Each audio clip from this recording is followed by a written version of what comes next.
All right, good morning, everyone, and welcome to Hokyoji's Sunday Dharma Talk. I'm Jushin Stephyn Butcher, and I'm the host, and I'm also the speaker this morning.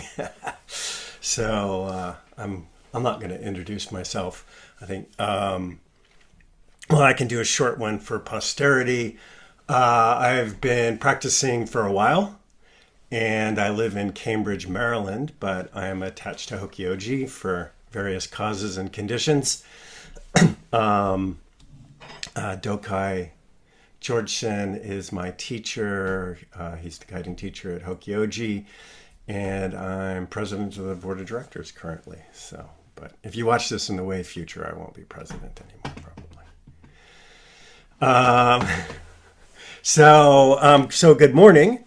And I want to start off here. Let me make sure I got everything in the right spot. And so for my Dharma talks recently, until sort of inspiration strikes, I have been taking up sort of the history of Buddhism as a topic. Because it's sort of interesting. It's interesting to me, and also because there are parts of it that I don't know a whole lot about. And so, going on the advice that the best way to learn something is to teach it, I go off and do a little research about things that I don't know about, and then I come coming back in and reporting to you. So that's kind of what it is today. In my previous talks, I talked sort of about the broad history of the Gangetic Plain.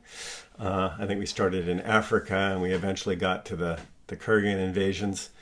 And then I talked about the characteristics of the early Buddhist texts, specifically the Nikayas. And then last time I talked, I spoke about sort of the main themes of the Buddha's teachings, and I talked about several modern authors' interpretations, Stephen Batchelor, Sue Hamilton, Robert Wright, and Glenn Wallace. And the goal someday is to get to Zen. But before we get there, there's like a whole path of history that we need to talk about Mahayana, and then going into Tibetan Buddhism and Pure Land and all the other things that are going on. So I figured we should talk about the other branch first. So the Theravada school of Buddhism. So my talk today is basically about Theravada. I should hasten to add that this is a tourist's report. I am not a practicing Theravada Buddhist, so they may have a different appreciation. I'm trying to be as light a touch as possible. Sometimes, of course, we bristle sometimes at the interpretation people put on Zen from the outside, scholars and others, and so I don't want to completely commit the same, visit the same irritations on others. But I think we're pretty safe here. There's, of course, the history. Believe it or not, the history of Buddhism is contentious, and a lot of it arises from contention. So, and a lot of it is pre-written history. So a lot of times it's hard to kind of suss out. So if we pick up our story from last time, the Buddha's parinirvana is roughly about 400 BCE. And by tradition, we convene then the first council shortly after his parinirvana. And the teachings are codified. Everyone tries to, they all recite the teachings. I think you all remember the story of Ananda. Ananda's there. He probably had an eidetic memory, and also there was a lot more cultural support for memorization in those days, since you couldn't write things down anymore. Writing had been there, and then they lost writing, and then they got writing again. And so we have the first council. And then about 100 years later, in about 300 BCE, we have the second council and the first main schism in Buddhism between two main schools. They're not called this kind of at the time, but this is what they come to be. And I just love this. The Sthaviravada and the Mahasamgika. So the first, the Sthaviravada, are considered to be somewhat conservative. and the latter, the Mahasamgika, are more liberal. The schism itself, oddly enough, is over Vinaya, and they're like really weird things. Like there's disagreements over whether you can store salt in a horn, whether you can eat food when the shadow of the sun had passed 2 fingers' breadth beyond noon, if you could eat once and go back to the village for alms. So apparently seconds was a point of dispute. The holding of uposatha, which was temporary vows of lay people, whether you could do that with monks or they had to be separate. Carrying out an official act when the assembly is incomplete, following a practice because it was done by one's tutor or teacher, eating sour milk by one who had already had his midday meal. So you get the idea of these are the side of things. Each side accused the other of adding to the Vinaya, which I think is a little weird. So the more liberal group sort of said, no, by forbidding these things, you're adding to the Vinaya. And then the more conservative group said, no, these are included in the Vinaya. You're adding exceptions to the Vinaya. So that's how the schism starts. But the more kind of interesting thing is that the Mahasamgika actually had different doctrinal ideas. And it's kind of interesting that the doctrinal ideas were not really the grounds for the dispute. It was Vinaya. But they had more sort of, liberal, progressive ideas. So, well, I don't know if it's a liberal idea, but I'll let you judge. So with the Mahasamgika, you start to get things like the Buddha was a transcendent supernatural being rather than just a conventional man. But you also get practitioners should aspire to the bodhisattva ideal, that doctrinal innovations and insights are possible and permissible, that skillful means is an important component of the teachings. And then, as you might imagine, the Vinaya should be flexible according to different local customs. And women can practice just as well as men. So that was the Mahasamgika. These are some of the differences. That school, the thought influenced Mahayana, but they were not the precursors of Mahayana. So it kind of sounds like, actually they existed with Mahayana. Mahayana started adding other things. So there will be a point in the future where you have the Sthaviravadins, the Mahasamgikas, and the Mahayanas all at the same time. So with we have these 2 main schools. There's a ton of sub-schools. Everyone's more or less still kind of, everything gets along. About the 3rd century BCE, the Indian emperor Ashoka enters the picture after uniting the Indian subcontinent in blood. He converts to Buddhism. So he does all his warring. This happens a lot in history. People feel like there are these major conquerors, and they go, "Oh gosh, I did a really bad thing," and they become Buddhists. And he becomes actually a Sthaviravadin. That's specifically, and he establishes many temples. We know we know a lot about early Buddhism from the Ashokan edicts, which are large stones written in multiple languages placed around India. His son and daughter convert. They become monks and nuns. Well, they become a monk and a nun. And they go out as missionaries, and his son Mahinda is credited with bringing Buddhism to Sri Lanka, where it takes root. And over time, the Sthaviravadin school spreads to Myanmar, Thailand, Laos, and Cambodia. And in each of those areas, each of those countries, Buddhism actually becomes the dominant religion, and in many cases is established as the state religion. I was remarking to somebody, I think I was at the SZBA meeting as a technical, I ran Zoom. But at lunch, I was talking to somebody and I said, well, we are the first countries, if you include Europe, where Buddhism was not at one point the state religion. like Japan, China, like all these other countries, at one point, everyone was forced to be a Buddhist. And let's say we're the first country that isn't true. So, missionary work works a lot better when everybody is forced to be your religion. Not that I'm suggesting we should do that. So, Theravada becomes the dominant religion in most of Southeast Asia. Unfortunately, back in India, Mahayana Buddhism eclipses first Mahasanghika, and then it eclipses the Theravada, and then eventually it is eclipsed by Hinduism and Islam. So there comes a point where even Buddhism is not practiced in the home of the Buddha. So Theravada Buddhism is spreading across, and we're talking about centuries here, spreads across Southeast Asia, and it becomes very fragmented. And there's a lot of local interpretations. As I mentioned, there are sub-schools. And so by the 4th century CE, so this is in the Common Era,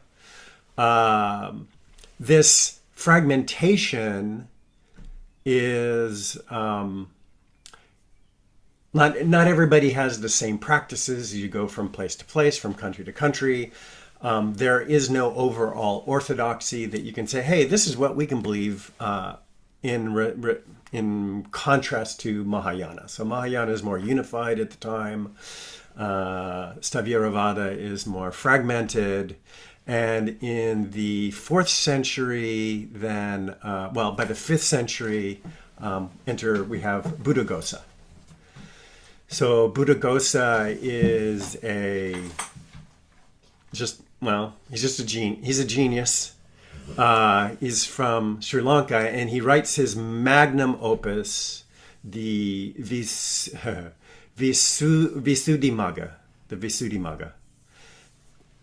in English, the Path of Purification. And what he's done, and he's taken the Pali Canon and all of the commentaries, and he's systematized them into an orthodoxy. It's like this is the thing, and it is the path of purification. It's meant for him. He wants his goal is to provide a clear path, a clear guide to enlightenment that is based on the Pali Canon, not just the sutras, but also the Vinaya and the Abhidharma.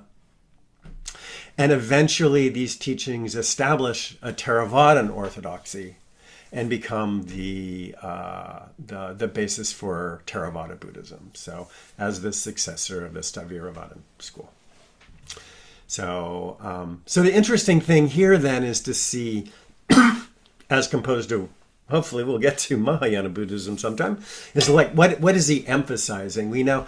We especially because Dokai likes the Nikayas, and he talks about different parts of the Nikayas a lot, and we all know that they're extensive. So the question is then, of all these bits and pieces, how do you assemble some coherent story of mostly non-literate? Well, by this time you could be literate or non-literate. Before that time, there was no literate, so there was just people who had memorized things and people who hadn't.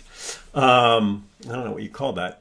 And so at this point, we're coming up to the point where you have writing again. The Pali Canon is written down, and you're coming into how can we make this all make sense given the size, sheer magnitude of the Nikayas and all the things that are talked about, and psychology and history and philosophy and all the things that are sort of in there.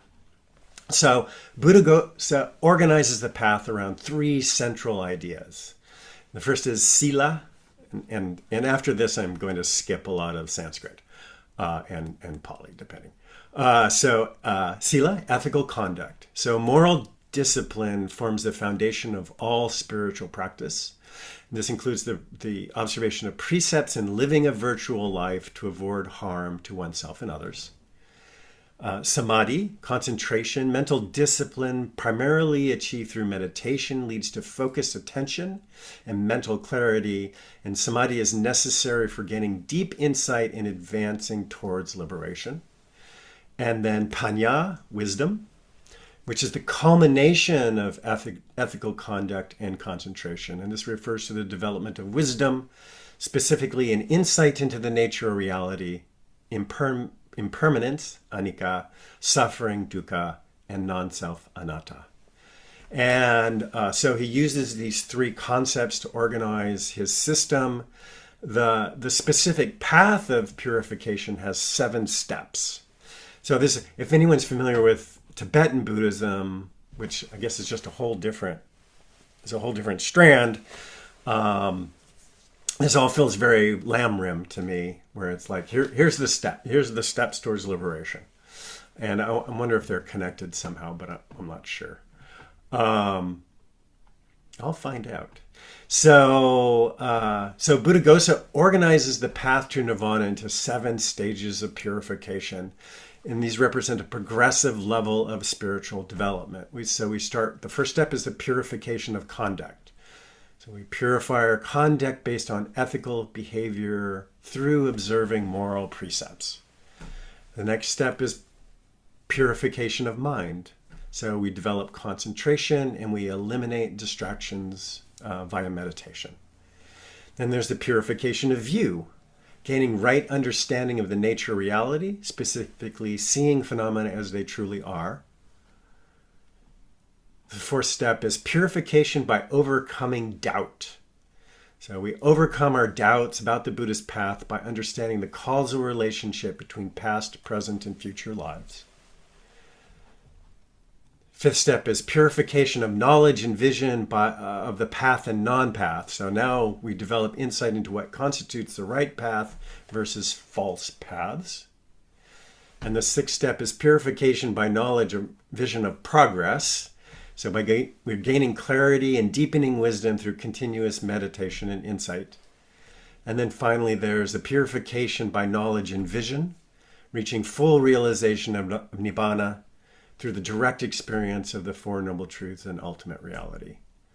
So this is a structured progression, which was sort of a significant contribution to Buddhist practice, because it provides a clear framework of you do this and do this. And we can probably contrast this really easily with Zen, where there probably is not. It's a lot more amorphous, for reasons we'll get into someday, I hope.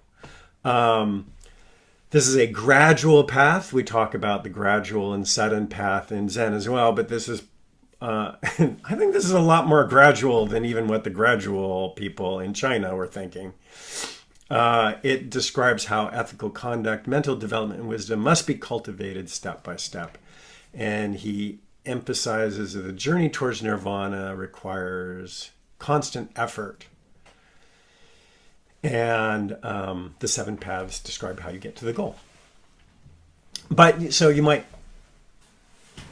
well, why are these the 7 steps? And this is based on a particular understanding of really sort of the what we would say are the fundamental teachings of the early Buddhist texts, which are the Four Noble Truths, dependent origination, and then the Buddha's particular interpretation of karma. I think this is this particular Buddhaghosa's interpretation of karma is a lot closer to the Pali Canon than a lot of times what you hear modern explanations of karma. Karma gets thrown around a lot. When you're talking about it's our karma, it's the karma, we all have karma. And that's not really what karma originally meant. So let's start with dependent origination, which is always fun because it's a little confusing, and in order to get through things, I don't know that I'm going to add a whole lot more clarity to it. So this particular version has 12. Sometimes there's 10 steps, 12 steps. I think there might even be fewer than 10. So we start with ignorance. Ignorance is specifically a lack of understanding of the Four Noble Truths and the nature of reality. So that's ignorance. This leads, because we are ignorant of the Four Noble Truths, causes of suffering, that there is suffering, the causes of suffering, the cessation of suffering, the Eightfold Noble Path, and the nature of reality, impermanence, no self, and the third one. I just read them off.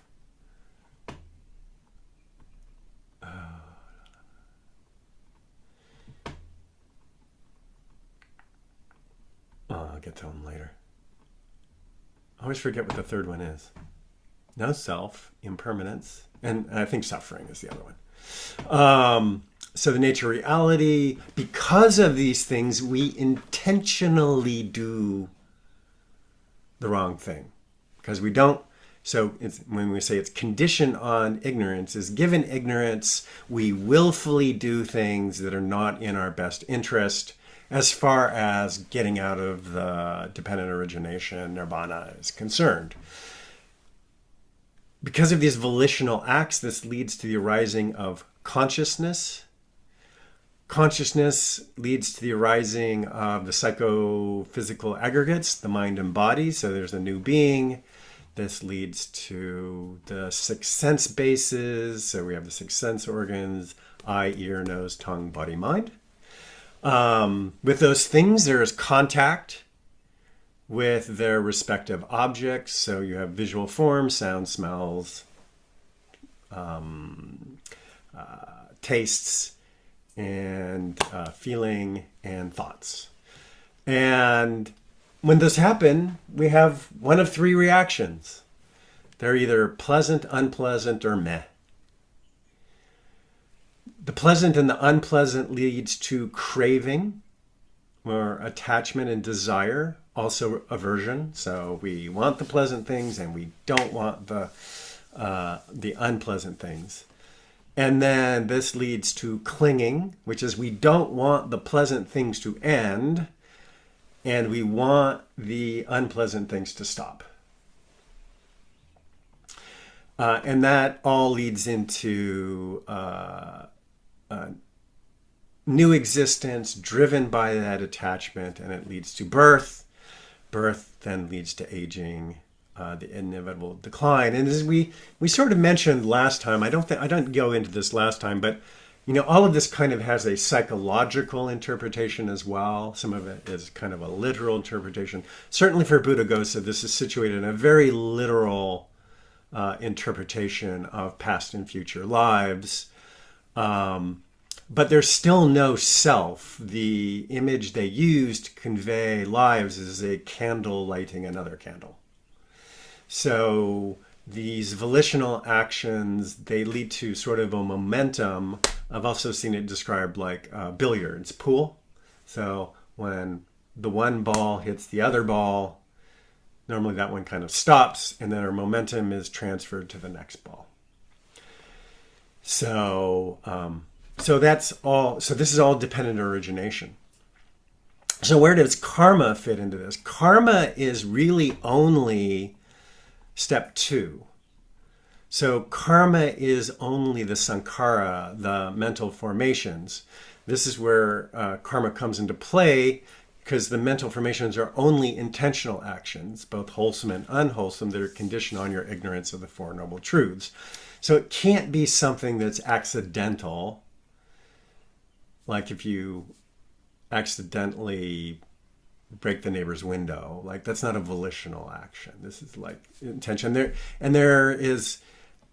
There's a lot of things that go with it. And it's like you have to have wanted to do it. You have to have done it.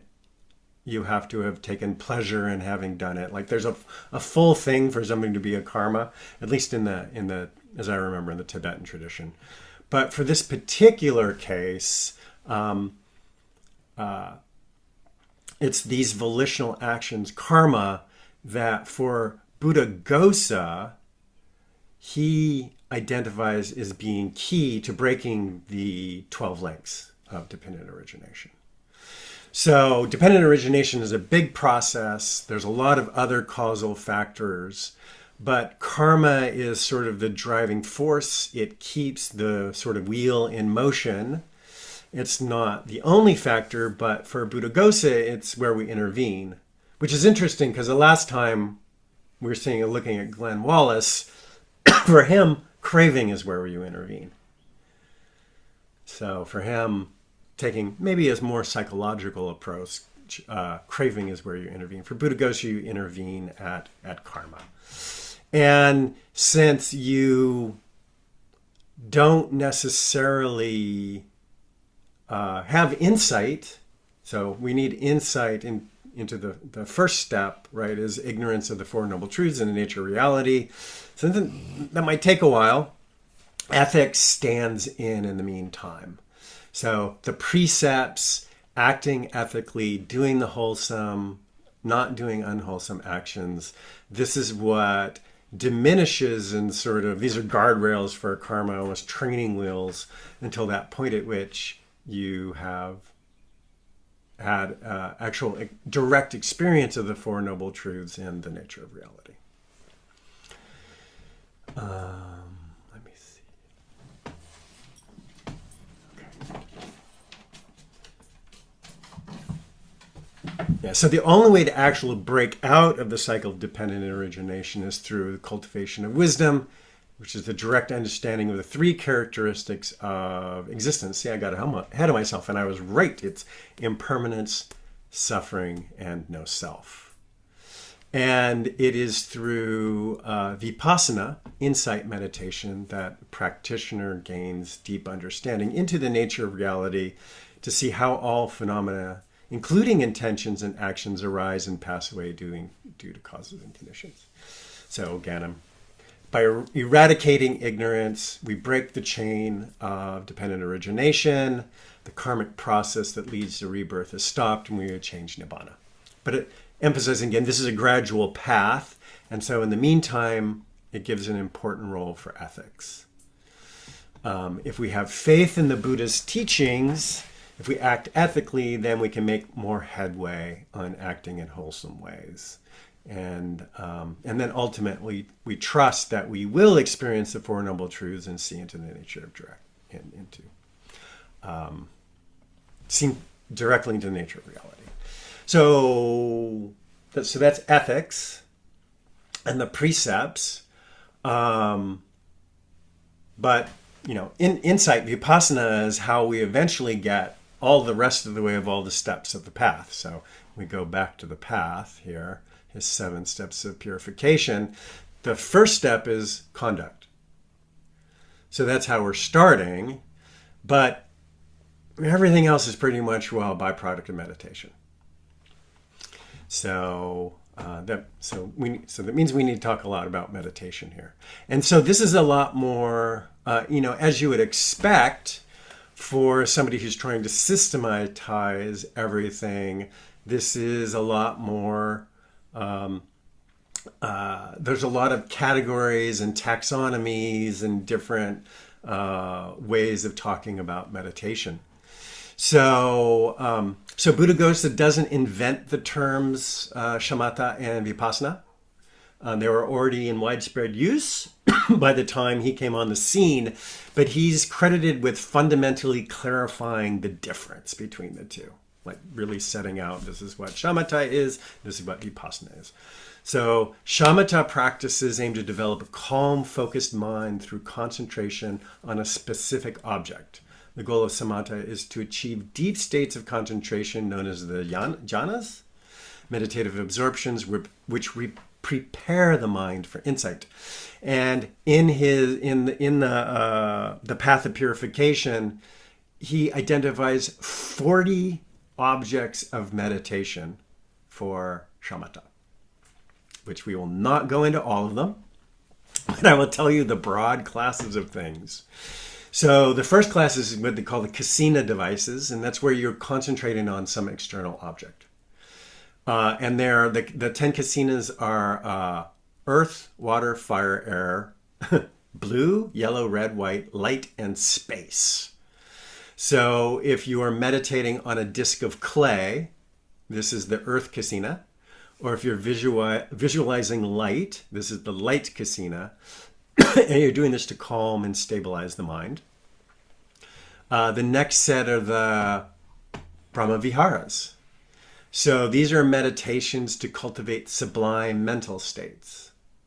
So it's kind of interesting here. I think, just because of our particular orientation towards shikantaza, this idea that the Brahma Viharas are part and partial of shamatha.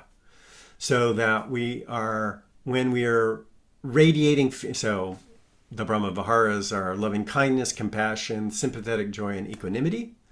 And so practicing those things are part of shamatha, according to Buddhaghosa. Because the goal in terms of concentration are, again, the jhanas. And so I'm going to get to the jhanas in a minute, so it'll make a little more sense. But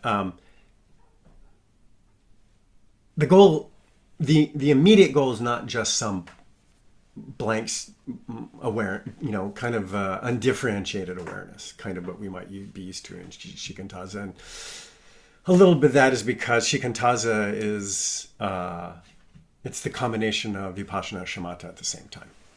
So all of these things that we normally think of as side quests for Buddhaghosa are part and parcel of shamatha. So you can do concentration on objects. So you have the kasina devices.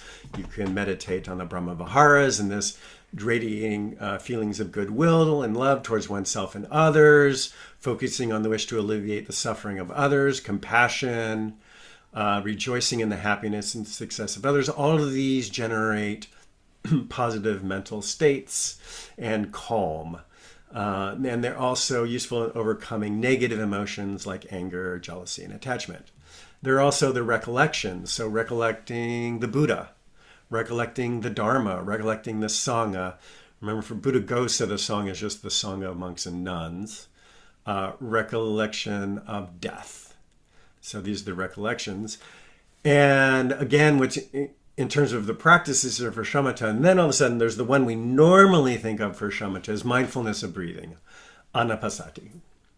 And so, but that's just one in a whole collection, again, of 40 things. There's also corpse contemplation and the 4 elements meditation. And all of this is supposed to give rise to the jhanas. There's 4 material jhanas and the 4 immaterial jhanas. I'm just going to, so the 4 material ones, the first jhana is initial and sustained application of attention, joy, happiness, and one-pointedness. So this fits back into his discussion. This is why there's 40 meditations here, is because it's not just attention or one-pointedness. It's also joy and happiness are in there. So this is all part of what we're cultivating. This is part of the jhanas. Now, the second jhana discards the initial application of sustained attention. So by the time you get to the second jhana, you are just joy, happiness, and concentration. In the third jhana, joy fades away, and it leaves you only with happiness and equanimity. And you get to the fourth jhana, and it's just equanimity, and pure awareness.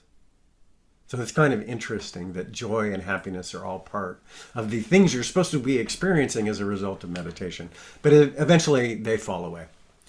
And then the immaterial jhanas are concentration, awareness of more subtle objects, infinite space, infinite consciousness, nothingness, and the state of neither perception nor non-perception. So more to aspire to.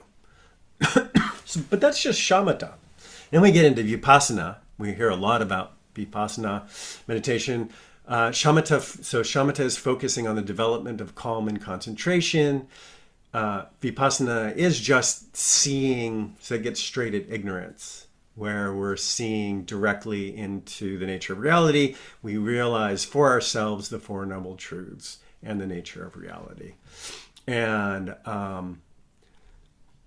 the practices there come out of the Satipatthana Sutta. So you have the mindfulness of the body, mindfulness of feelings, mindfulness of the mind, and mindfulness of dharmas. And, eventually the meditator reflects on his experiences, again, the three marks of existence: impermanence, suffering, and no self. And Buddhaghosa emphasizes that both shamatha and vipassana practices are important to the path of enlightenment. Shamatha provides the mental calm and concentration necessary for deep insight, while vipassana develops wisdom and understanding of the true nature of reality. And so he advocates that practitioners use shamatha to develop the jhanas, and from that foundation turn to vipassana to investigate the nature of phenomena. Although for some meditators, you can skip the step and you can go straight to vipassana. And it depends on individual temperaments and abilities. So that's like the grand scheme. So we have an emphasis on ethics. We have a laid out step-by-step path, the seven steps of purification, the 7-step path of purification, and that includes ethics. We have a very detailed description of different meditation practices and their goals and how they lead to nirvana through the extinguishing the breaking that one link, the mental formations, volitional acts in the 12-step dependent origination. So that kind of ties it up. The only thing I sort of want to talk about this morning quickly is I was just curious then, since none of us are monks in the good old fashioned sense, like what was the role of lay practitioners in this system in Buddhaghosa's thought? Because at this time, the Sangha is really just the Sangha of ordained monks and nuns. So where did lay practitioners fit in? And so it's not as bad as you would expect. That was my conclusion. It wasn't as bad as you would expect. So Buddhaghosa, he emphasized that lay practitioners can accumulate merit through a variety of wholesome actions, which help them progress on a spiritual path, and can lead to spiritual advancement even in this life and in future rebirths. Of course, so there's the big thing is meritorious deeds, generosity, dana. So lay practitioners are encouraged to practice generosity, support the monastic community. Also, that generosity extends to not just giving things, but accepting teachings from the monks and nuns. The other is moral conduct. So again, ethics is important, and normally it's the 5 main precepts: abstain from killing, stealing, sexual misconduct, false speech, and intoxicants that cloud the mind. We have basically the same 5. There's also there would be upasata days. I mentioned this before. So upasata days. So and I've actually there's a version of this in the Tibetan tradition called nyungne, where you take the full vows, the full vinaya, for like a weekend. So instead of for the rest of your life, you just take them for the weekend or a day or something. So lay practitioners could do that. And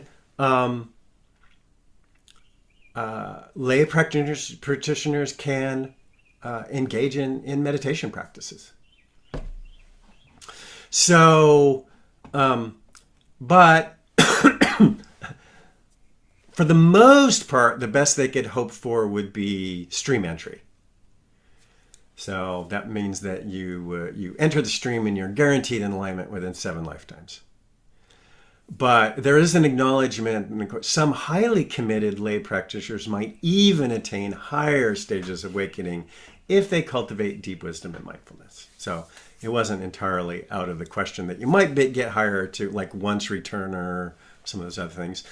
But for most lay practitioners, it would be the immediate future goal, immediate spiritual goal is a favorable rebirth, or to be reborn in a heavenly realm. And they're also and this happens today still. So there's also the ability to aspire towards monastic practice, and there are instances today in the Southeast Asian countries where Theravada Buddhism is prevalent. For if you retire or become widowed or a widower, that you will become a monk or a nun, and then you'll spend the last days of your life sort of as a monk or a nun. But I thought sort of the most interesting part was sort of there really was a practical path laid out for lay people, which is like simple things like moderation in living. So lay people are encouraged to live moderately, avoiding excesses in material consumption and sensual pleasures.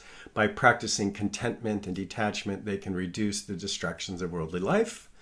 Daily practice, regular recitation of the Buddhist teachings, engaging in mindfulness meditation, and reflecting on the impermanence of life are practices lay people can incorporate into their everyday lives. And then again, the Uposatha days, where lay followers take on the additional precepts. They can take on the full Vinaya for a limited amount of time. So that's my tourist report from Theravada. A lot of it sounds familiar. I think it's certainly for those of us who sort of read reading the Pali Canon, it's a lot more set out than like you would have to dig through a lot to somebody dug through a lot to come up with the system. And I think it's kind of it's interesting. Certainly in comparison to Zen, but also from my experience in Tibetan Buddhism, how many different, varieties and options and interpretations of things, and especially like things like the Brahma Viharas and the emphasis on joy and happiness as being not just sort of one-pointed concentration in shamatha, but also joy and happiness and equanimity being a focus.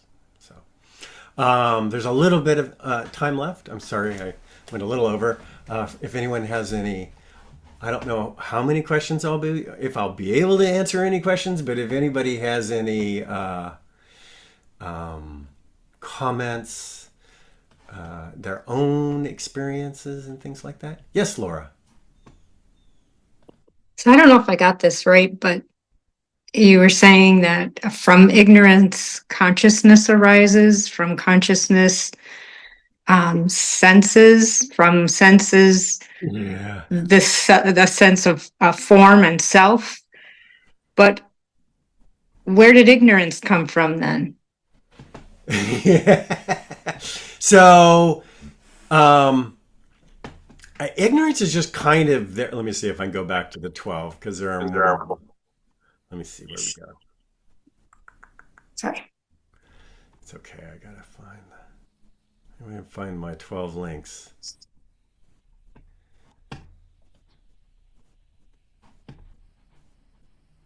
So part of it sort of depends on kind of is it step by, so there's different ways of interpreting the 12, the dependent origination. And now I'm probably going to fall back more on a Mahayana view where it's like corn stalks.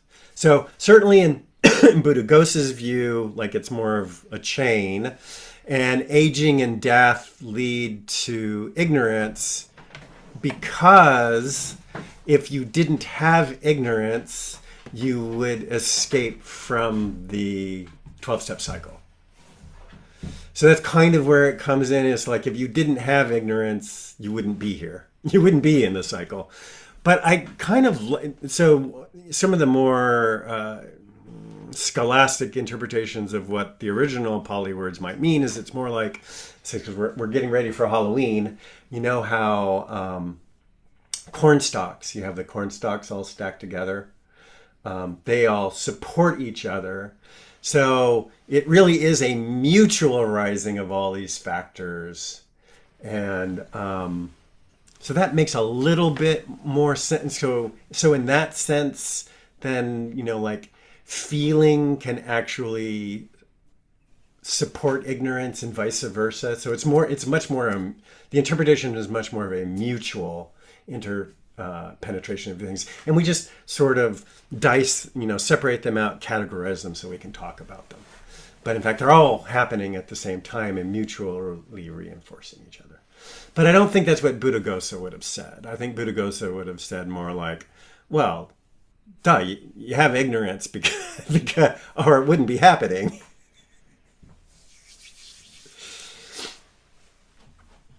Sure. Anyone else? Mary. Hi, Jushin. Thanks. It's just so informative. It's a great Dharma talk, and always learn a lot. I just have a general question. And this is something that has come up for me a number of times.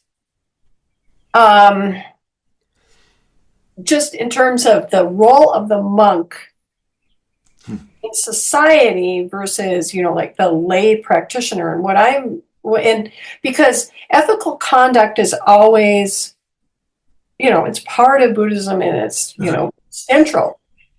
So I would like to know in your reading, is there any direct commentary, or is it always just implied that ethical conduct, how that would affect society at large? I don't know if that makes sense. No, it does. It does. It sort of always comes back to the individual, but it's paramount, the ethical conduct. So that's just always a question that I had. Monks being that role also is odd to us. But yeah, direct talking about, well, this is going to help society. We're going to go out in the world. And I mean, I know metta is about that, but is that directly addressed? So I think I understand what you're asking. So is there any sense of some, just putting it, were the monks aware of sort of a secular benefit to ethics and the promotion of a harmonious society versus just sort of what we might call, the hereafter type of, it's like all this. And so for this, I didn't see it here, but then I wasn't looking for it. I don't know. I mean, it certainly might come up later. I think it comes up later. But that's a really interesting question. I don't think it's there in the beginning because I don't know that there was as great a sense of society at the time. And then the real thing is like, well, I mean, you have the regular ideas like we've all got to do it ourselves. Like if you're going to escape nirvana, you have to do it yourself. Buddha's not going to do it. Brahma's not going to do it. Like, and that's the goal. I don't know if anyone really thought like, hey, you know what? But you do kind of see that. I just don't know. I've never seen it really brought out as like a direct, like almost social, political it's like, here you go. Like, this is going to make a society great. I mean, I think it comes later. I mean, maybe it does sort of come with Ashoka, but even Ashoka is like, he's letting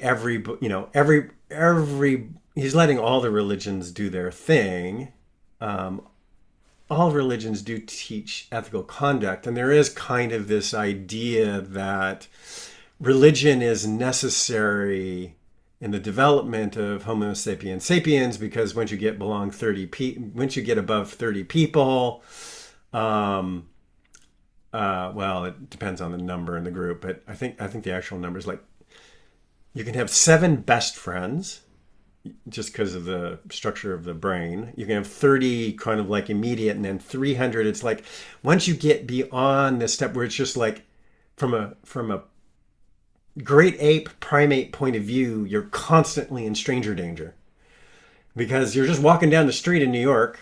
I was doing last weekend, and it's like there are no familiar faces. You don't know what their status is relative to yours. You don't know. There's no history of interactions with just hundreds of people walking down, say, 6th Avenue. So laws and ethics are sort of what bootstrap us into civilization and keep the.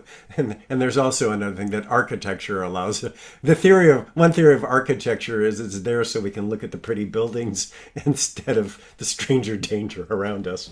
But that's a different story. So it's kind of interesting. I mean, it would be a really interesting thing to look into, but I don't really know specifically.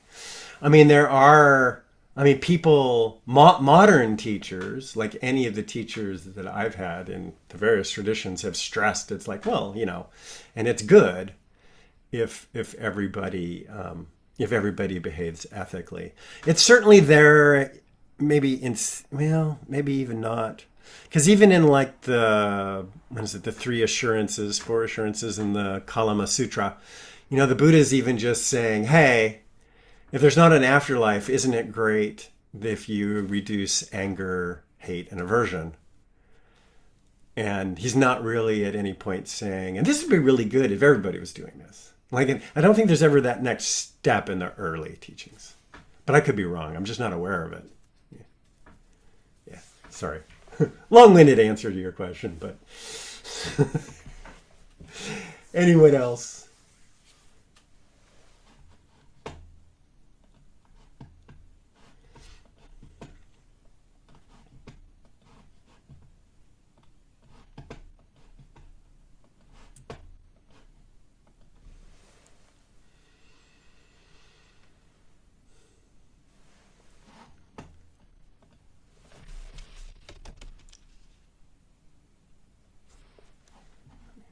All right, well, let me see here. I have a list. So, the lineup for October of 2024, for those watching in the future, next Sunday will be Dokai, and then the 20th will be Myo-o, and the 27th will be Kyoku. So I hope we will see you all back here again next Sunday or some subsequent Sunday. Let's go ahead and close with the 4 vows. Because I always forget them when people are watching me. I don't know why. I try to do it and then I forget. Beings are numberless. I vow to free them. Delusions are inexhaustible. I vow to end them. Dharma gates are boundless. I vow to enter them. The Buddha way is unsurpassable. I vow to realize it.